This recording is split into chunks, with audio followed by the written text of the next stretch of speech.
Essa semana a gente ficou sabendo que o Olavão, o Olavo de Carvalho, o guru da extrema-direita brasileira, fugiu do Brasil. Fugiu do Brasil porque parece que foi mais ou menos isso mesmo que aconteceu. Para quem não sabe, ele que mora na Virgínia, está no Brasil, ou estava, né, melhor dizendo, no Brasil, há alguns meses para se tratar. Diziam que seria um tratamento referente aos seus problemas pulmonares, que ele teria iniciado nos Estados Unidos, depois houve um desmentido, que seria um tratamento da bexiga. Ele não vai admitir, ele é um cara de 74 anos, que fuma e faz apologia do tabaco como se o tabaco não fizesse mal. Né, gente?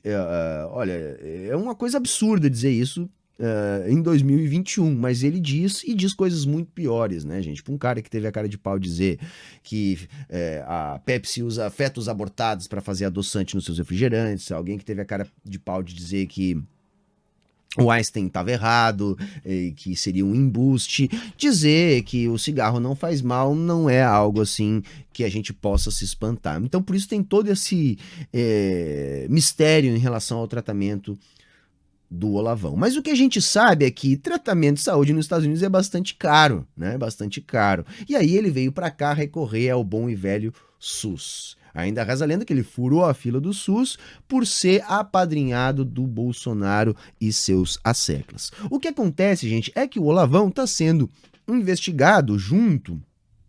Não sei se ele aparece como investigado, mas enfim, a Polícia Federal vem investigando o caso do gabinete do ódio, dos ataques em massa, dos fake news, e o Olavo de Carvalho foi intimado a depor, né, neste processo que a Polícia Federal vem investigando. E aí o que acontece? Ele foge do país, segundo o que saiu na mídia, sem nem mesmo dar tchau lá para os médicos do hospital que ele estava. E o que apareceu nessa semana é que ele teria fugido do país, possivelmente dentro de um avião da Força Aérea Brasileira, né?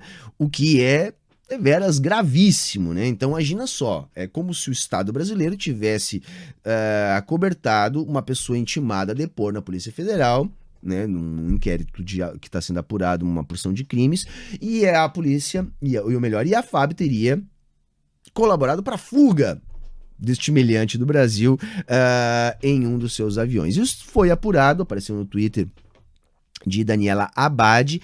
Segundo ela, uma pessoa com boas ligações em Brasília disse que o Olavão foi para os Estados Unidos no avião do ministro Fábio Faria, que é ministro das Comunicações. Ela desenrolou um fio lá, tentando monitorar os passos do avião que teria feito esse traslado. E segundo o que ela apurou, e foi bastante divulgado nas redes, faz sentido sim essa versão. Claro que a FAB negou, mas a nota negando também é uma nota muito parecida com as notas que a gente via dos militares lá na época da ditadura, né? Uma coisa muito se apregando à moral ilibada, tipo assim, olha, nós somos a FAB e nós jamais faríamos isso. Então, eu não tô convencido de que o Olavão não estava nesse avião, não.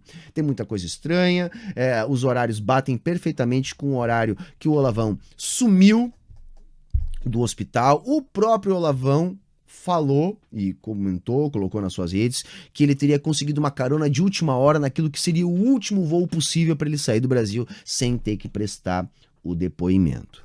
Então, tem boi na linha, tem coisa esquisita aí sim, não dá para confiar no que aconteceu a partir somente lá da nota que a própria FAB emitiu.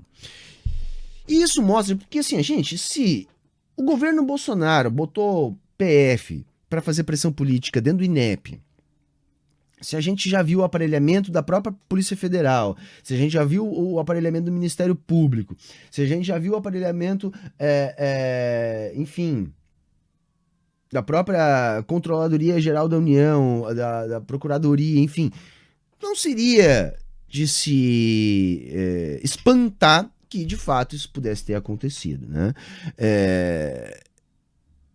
E mais uma vez, né, gente, é importante a gente pensar no seguinte: quando a gente fala em democracia e ditadura, temos que entender que não existe essa democracia em abstrato. Porque o Brasil, a princípio, é uma democracia. Agora, esse tipo de coisa pode acontecer no Enem, na FAB, na Polícia Federal, no Ministério Público. E isso acontece, isso não é um caso de exceção. Então como é que nós vamos dizer que o Brasil é uma democracia e a China não é uma democracia? Baseado no quê? Vejam, esses critérios, eles são utilizados de acordo com interesses políticos e são apresentados para a gente sempre a fim de defender os interesses políticos de quem está numa posição. Então a gente também tem que compreender isso. Não existe democracia em abstrato ou ditadura em abstrato. Toda sociedade de Estado é uma ditadura de uma classe sobre outra.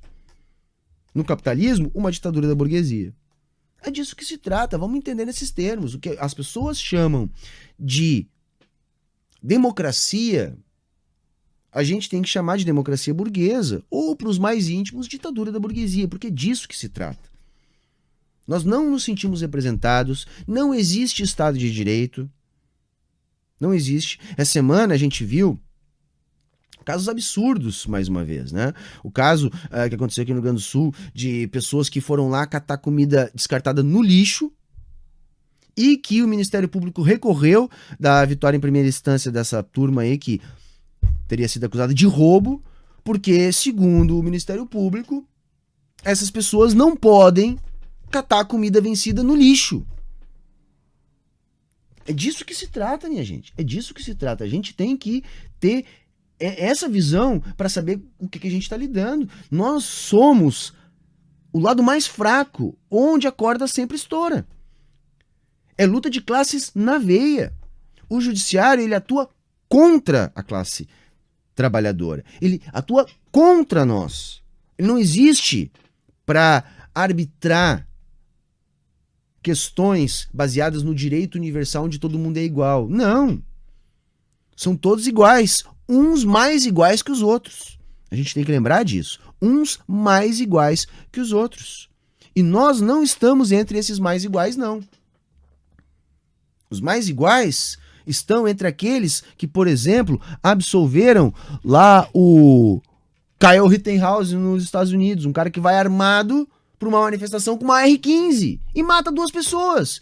E depois dizem que tudo bem, ele agiu em legítima defesa, porque afinal de contas, poxa, ele só foi armado com uma R-15 contra uma manifestação. É disso que se trata.